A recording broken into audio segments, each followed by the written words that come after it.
Located just past the Key Bridge near Baltimore, Maryland, sits one of the most interesting pieces of military engineering in American history. Fort Carroll was first proposed in the mid-1840s.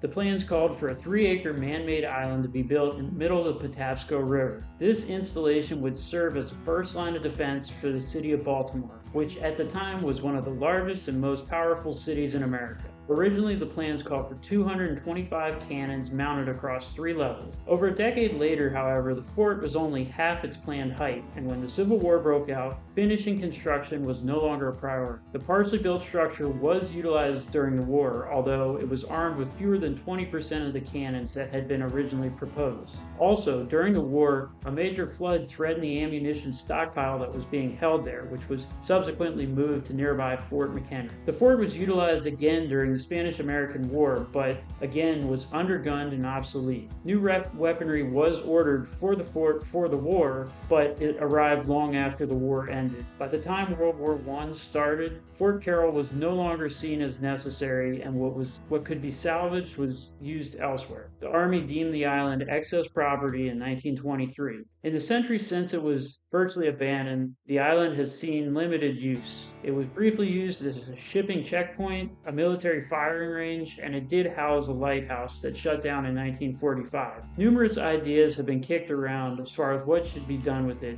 one of which was building an island casino, but none of these ideas, including the casino, have ever moved forward. Still, the abandoned island draws the interest of passerbys and historians alike.